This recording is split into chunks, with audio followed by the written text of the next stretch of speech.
شكرا لك. المعلومة يا أستاذ علي، بس ولا قبل ما يتكلم أخوي قاسي، عشان إثراء للمعلومة، اللي يبغى يبحث ولا حاجة بيحصل، هذا لو موجودة في الويكيبيديا في النت في أي مكان يبحث له. قاسي معانا، حيا الله قاسي، حيا الله البياع حقنا حق مراد. فك المايك يا قاسي. السلام عليكم ورحمة الله، مساكم الله سلام بالنور، كيف كل ورحمة الله. حالي؟ سلام حياك. حالك. أنا عندي سؤال بسأل الأخ جعفر. اسمي علي. اسمه علي جعفر، هذاك همي همك. والله ما أعرف اسمه الحقيقي، بس أبغى أسأله الحين يا سعدنا. أنا كوني رجال بدوي، لا أعرف الانفتاحات ولا أعرف وش هو الكلام دي تمر به الأقوام، مثل أمريكا. مثل الحين أنا دخلت لابث علي البخيت وإني شايفه يقول الطبيعة هذه خلقت الكون. والله إني شليت النياق ورحت للبادية وإني أشوف النياق ذي خلقت الكون ذا كله. يا رجال مسح على وجهي. مثلا الحين لما يجي رجال بدوي ما يعرف الدين، ما يعرف، يعني ما يعرف الدين، ما عنده حضارة، ما عنده ما عنده من الكلام ذي، مثل الانفتاح هذه. الله يرحم ذي يجاوبونك. الله يحفظك. لما يسمع كلام البخيتي حرام انه يكفر تو. الله يحفظك. قاسي مع القصيدة دون ما هنا ولا هنا، بس قصيدة صلي على النبي. عندي قصيدة ابغى اقولها بالقحطاني ذي طلع لا البخيتي. قصيدة مصلي على النبي، قصيدة فيها كيني ميني زين، حاسلم. ابغى اقولها باسم القحطاني ذي طلع لا البخيتي. لا نريد تجريح في أي أحد، لا البخيتي ولا القحطاني ولا أحد. إيه، ما تجرح في حد. إذا كانت تناقش الأفكار، تتكلم عن الأفكار، لكن أشخاص لا أريد أن يتكلم على أي أحد. يقول يا قحطاني انا اشهد انك نبراس يقول يا قحطاني انا اشهد انك نبراس، وانك ترفع الراس، وانك حيدنا الحيود الملاس. والله لا كلب مثلك ولا جصاص. انا اشكرك يوم رحت لا صوب الهلاس، ذي يتخاطى على رب الناس، لا عنده لا كرامه ولا احساس. سلامتكم. صح لسانك، وعلى الثاني عانك يا قاسي، وشرفتنا ونورتنا، ولا يحرمنا صوتك يا بياع الملح. أنا عندي انتقاد بسيط للأستاذ الإعلامي الطيب الأستاذ علي حجوري. أتمنى أنه يفهمني. يعني الحين يا جماعة الخير، لما تعطون هذا الشخص تمام فرصة أنه يطلع في قستات زي كذا وبثوث، يعني ترى الرجال بيطلع بشريحة من المجتمع. يعني أنتوا عارفين هو بيطلع الحين بشريحة، يعني بعض الناس عندهم ضعف الإيمان وعندهم نقص الوازع الديني. المشكلة أنهم بيسمعون كلامه وبيطلع بشريحة، جزء من شريحة المجتمع اليمني. وأنتم عارفين المجتمع اليمني عندك كثير يعني انتماءات حزبية. أنتم عارفين الانتماءات الحزبية في اليمن كثيرة. فوالله صراحة يعني إن كان يا أستاذ علي إن أنت طلعته من باب أنك تريد شهرة، ما أعتقد هذا الشيء، لأنك أنت إنسان إعلامي معروف في اليمن. وإن كان أنك طلعته من ناحية أنك يعني تبغى توصل للناس رسالة، احنا نبغى نفهم منك. أولا يمتنع الإنسان عن أي تصرف إذا كان هناك مانع شرعي أو مانع قانوني. هذه المانعين هم اللي يمنعوا الشخص عن أي شيء. فصعود أي شخص، سواء علي البخيتي أو واحد مسيحي أو واحد يهودي أو ملحد أو مسلم أو أيا كان، صعوده في هذه المنصات لا يوجد هناك لا مانع شرعي ولا مانع. إذا كانت هناك فتوى بتحريم إصعاد هؤلاء الناس أو الحديث معهم، أتمنى تزويدنا بها، لأنه أنا اللي أعرفه أنه الله عز وجل بل أمرنا بأن نحاورهم وأن نستمع لهم وأن نعطيهم ما معنا وأن نقول لهم قل هاتوا برهانكم إن كنتم صادقين. والله أمرنا قال وجادلهم بالتي هي أحسن. والله قال لموسى لما ذهبوا إلى فرعون قال فقولا له قولا لينا، يعني كونوا كمان معه رائعين وراقين في التعامل وفي الكلام. هذا الذي أعرفه. والثابت كان يواجه كفار قريش ويحاورهم ويناظرهم، وتعالوا إلى كلمة سواء بيننا وبينكم. وهذا هو الذي أنا أعرفه. إن كانت هناك معلومة أو هناك فتوى بأن إصعاد أو استضافة هؤلاء أمر محرم؟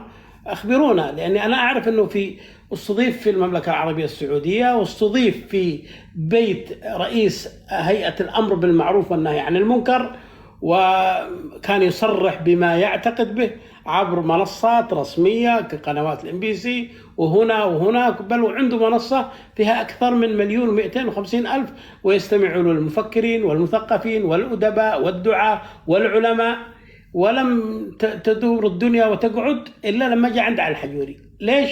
مش عارف. تفضل. زاد الله فضلك. أنا صراحة يا أستاذ علي أنا بحترمك وبحترم حوارك وبحترم وجهة نظرك، لكن يا أخي والله أني ما كنت أتوقع صراحة أنك تستضيف مثل هذا الشخص، لأنه ما بيفيدك بشيء. أنا بالعكس اليوم استضافة الأستاذ. لا، سؤالي واضح. استضافتي لهذا الشخص هل هو خطأ قانوني أم خطأ أخلاقي أم خطأ ديني إنه لا يجوز؟ فإن كان خطأ قانوني جيب لي النص القانوني الذي يمنع استضافة مثل هؤلاء، وإن كان خطأ أخلاقي فقل لي ما هو السوء الأخلاقي في استضافة أي شخص. تمام. وإن كان خطأ ديني فقل لي دليل أو فتوى أنه لا يجوز استضافة هؤلاء. ما هو الخطأ الذي ارتكبته يعني؟ بس ما شوف يا أستاذ علي، أنا قلت لك الرجال إعطاء فرصة مثل هذه، يعني مثلا شوف، مثلا أنت معروفة ممثل يمني معروف ويحبونك الشعب. خلني أعلمك، اسمع يا كينج، اسمع. لو أن هذا الشخص مختبئ ولا يعرف أحد ولا يوجد له منصات، ثم أنا شجعته وطلعته قلت يلا الضح ما في راسك، أول ما فتحت هنا أنا معك في هذا الكلام. أنا رجل معروف من قبل ما أطلعه عندي أصلا، واستضافوه قبلي ناس، واستضفته أنا، واستضافوه بعدي ناس مسلمين مثلنا. تمام. وقنوات، وتم استضافته. قلت لك عنده رئيس هيئة الأمر بالمعروف والنهي عن المنكر أحمد الغامدي. فما أدري ما هو الشيء اللي فعلته. قل لي هل هذا خطأ؟ قل لي. أنا أقول لك أنه يا أستاذ علي الرجال هذا بشريحة من المجتمع العربي، والله العظيم إني قاعد أشوفها في البثوث، أنه أنتم ما تشوفوا ما تلاحظون أن في بثوث كثيرة. خلي أكمل. استضافته غلط. هي غلط. أنا من ناحيتي أنا غلط. من أي جانب غلط؟ أنه يعني لأنه إنسان كان مسلم ورجع ملحد ورجع كافر ورجع مدري شو، وقاعد يتكلم كلام عظيم ما يقبله مسلم يا أستاذ علي. بس بكمل. هو ملحد، هو كافر، هو ما دخلني. أنا أتكلم عن الاستضافة، إنك أستضيفك. أنا استضفتك قبل أن أعرف معتقدك أو دينك أو مذهبك. تمام. ومهما قلت من كلام سأقول لك فوق عيني وفوق راسي وجهة نظرك تحترم، ولكن أن تستضيف أحد لا أرى مانع شرعي ولا قانوني ولا ديني ولا أخلاقي أصلا. الله أمرنا بأن نستضيفهم وأن نتكلم معهم وأن نتحاور معهم. هذا الذي أنا أعرفه. الرسول قال خالفوهم ولو بشق تمرة. قال خالفوهم، ما قال استضيفوهم ولا قال. طيب خلني على ويظهرون في بثوث ينقلون دين غير وأخلاق غير أخلاقنا وقيم غير قيمنا الإنسانية والعربية والدينية. أنا هذا اللي قاعد أشوفه، وأنا أنا أناشدكم أنتم أنكم معروفة. فهنا الإشكالية، وهذا اللي قوت عليه البخيتي أساسا. ولا إحنا المجتمع لو كان عندنا ثقافة إنه أنا ما بطلع أحاور إلا إذا عندي حاجة إني أحاوره فيها وأنا متأكد إني ملب فيها جيدا، أقدر أتكلم وعندي حجة وعندي بينة وإثبات. أما أني أطلع يا أسب يا أني أتهكم أو أزدريه، هنا بيزيدوا قوة، بيزيدها بالملايين موجودين عنده. لكن خلنا نعتبرها حسن نية أن الأستاذ علي قربوا لنا هنا نقدر نتحدث إحنا وياه وجه لوجه، تقدر تحط عليه. لكن كان المفروض يفترض فينا إحنا إنه يكون عندنا المام كامل بكل كده كثير أوي. والله ما جبتك الله معقولة. قد أنا من أول أقول لك اقبل الطلب يا علي، اقبل الطلب يا علي. قبلت الطلب عندك. أنا تابعت البث يعني مش من البداية، دخلت قبل شوية واتضح لي إنه الكلام يعني يخص علي البخيتي، إنه الناس زعلانين ليش أنت استضفت علي البخيتي. طبعا بس يا عمر قبل ما تبدأ في كلامك، العنوان هو دردشة، كنتش نسمع المواهب الشعراء والأدباء ونضحك ونزبج، ما كنتش كذا، بس هم اللي يطلعوا يدخلون للموضوع، ما هو الهدف. اذا انا ظنيت انه انتم تناقشوا هذا الموضوع، بس كنت انا بطرح فكره للناس، فكره بسيطه. بس احمد، بس عشان اوضح لك بس قبل اتكلم اني ما اشيش اتحدث عن احد بسوء، لا علي البخيتي ولا غيره. لا انا ما اتكلم وعارف، فما يشيش يروح جهنم لحاله. يعني هو هذه المصيبه. يعني مثلا خلينا نتكلم يا علي، انا ملحد مثلا، انا ملحد يا اخي، خلاص قناعاتي الشخصيه، وانا مانيش مؤمن بوجود اله، تمام. ليش ما احتفظ بهذه الافكار لنفسي وخلاص انا مقتنع فيها؟ ليش انا احاول اني انا اضل الناس؟ وليش احاول ان انا يعني اوصل افكاري للناس عشان يكونوا مثلي؟ لا يا اخي، خليك في حالك.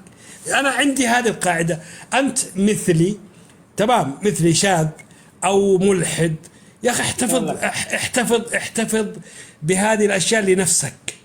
ما لك ما لك ومال الناس. لا اريد التعريض لعلي البخيتي بايا كانت افكارهم، ونقاشك في الفكره، ونقاشك في الفكره من حقك. مثلا تقول يا عمر علي البخيتي طرح الفكره الفلانيه كذا، وان كنت لا احبذ لان هذه فكره علي البخيتي.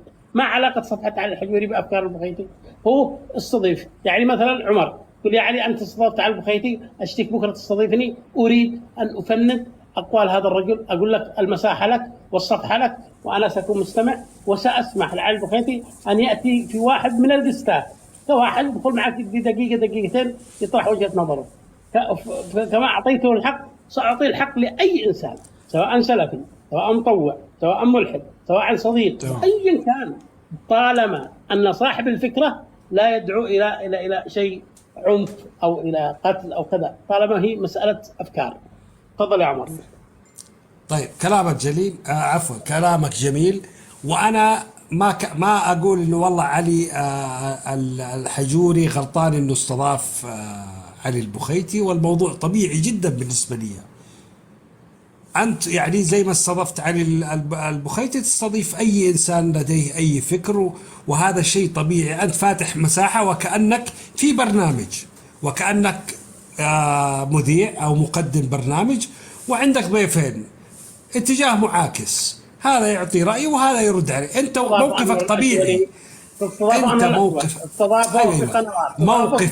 موقف والله لا بزعل، تمام، ولا بالعكس. انا يعني موقفك بالنسبة لي طبيعي جدا، وما فيه اي خلاف، عرفت كيف؟ ما في اي خلاف. ولكن قلت لك مشكلة علي البخيتي انه يعني ما ادري، افكاره غريبه والله. يعني لما اسمعه يتكلم اني اطنن الله. انا حبيبي، واحنا ما احناش مؤمنين بافكاره، احنا لي افكاري نفس افكارك ونفس افكار الموجودين، فكيف نتكلم عن شخص مش موجود؟ طيب خلونا افتحوا لنا اي موضوع، وخلوا شخص معروف في اليمن، واخ حبيب صديق قبل ان شاء الله يحفظك يا عمر. خليك معنا يا عمر، اذا انت فاضي خليك معنا. في واحد اسمه فهد قد اشغلني يقول لي تسمعني في القستات، يبغى بطلع بالدور يا حبيبي، بطلع بالدور هنا حسب الترتيب اللي عندي. والله لا اعرف، ما ادري اطلع كذا بالحظ، ما اعرف احد والله، ما اقدرش. الواسطه حقي بطلت يا فهد، المعذره منك، ما لي دخل. السلام عليكم استاذ علي واستاذ عادل. حياك حبيبي. استاذ عمر، حياكم الله جميعا. حياك حبيبي. الله يحييك. بس انا في عندي مداخله بخصوص استضافه الاستاذ علي البخيتي. يعني ما معك انا علي الحجوري، انت خليك على البخيتي، تكلموا عني انا. لا ما اتكلم اللي عنده كلام عن علي البخيتي او افكار علي البخيتي يروح عند علي البخيتي. لا استضيفه، ما عندي مانع استضيفه، لكن على التحضير كمان حضر العلماء. انا لا في ناس يستطيعوا. عندي كذا، فيه اشخاص راسلوني خاص وقال انا خريج كليه كذا كذا كذا، ويوم هذا ولا لقينا اللي قلت له حق احنا والناس. هو انا اعرف الاستاذ زمان حركة معاه موهبة، معاه كذا، معاه انتقاد لي أو سؤال لي أو أي شيء لي أنا ماليش دخل على البخيتي. البخيتي صديق طيب له صفحته له حياته، أنا ما أتدخل. لك شيء انتقاد على علي الحجوري لأني شفت مقاطع تكلموا على الحجوري. أخي علي طيب أنت كذا كذا فعلت كذا كذا قلت كذا كذا. في حديث شريف يقول، في حديث الرسول يقول إنما أتيت متمما لمكارم الأخلاق، يعني مكارم الأخلاق كانت موجودة عند العرب.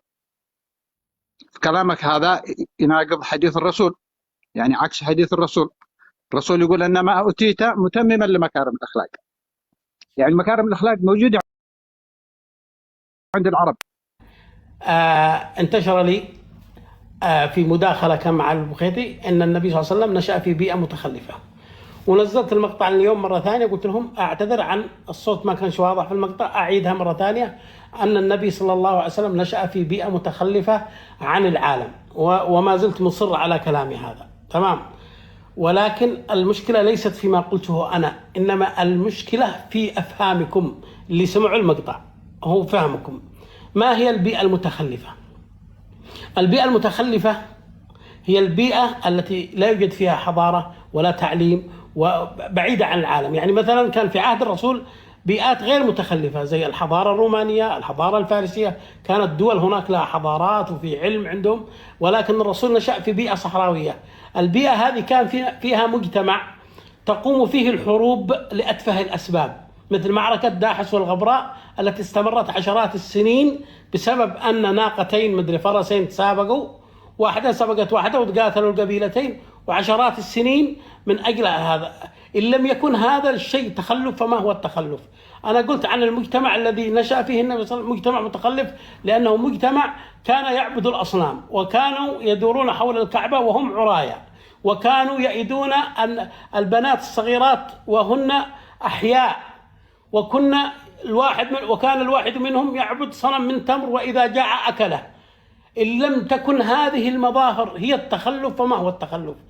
وكان كلامي في معرض الدفاع عن رسول الله صلى الله عليه وسلم وعن الإسلام، قلت أنت يا علي البخيتي قلت أن محمد عبقري، ولكن هذا الإسلام ليس من الله وإنما هو فكرته. قلت هل الرسول صلى الله عليه وسلم اللي قلت عليه عبقري يأتي بدين له 1400 سنة وهو ينتشر إلى كل أصقاع الدنيا في الشرق والغرب، في الصين والشمال والجنوب وفي أمريكا وفي أوروبا وفي صحراء سيبيريا وفي حدائق الأندلس، هذا الدين العظيم إن اجتهاد شخصي، إن في شخص يجيب فكرة تظل آلاف السنين إن لم يكن رسالة من الله وبدعم من الله عز وجل. كنت أرد عليه، أنا أرد الشبهة التي يقولها أن الإسلام من تأليف محمد، فبدل أن يقول الناس جزاك الله خير يا أخ علي بارك الله فيك، لأني استخدمت نفس أسلوبه اللي هو العقل والمنطق. فأنا ما مصيبتي إذا كان المتلقي يعني يحمل كميات كبيرة من الغباء والحمق في فهم ما أقول. إذا الخلل مش عندي، الخلل في أفهام من سمع المقطع. تفضل يا أخي. أنا أعقب ولا ممنوع؟ تفضل عادل، عقب بعدين نرجع الأخ.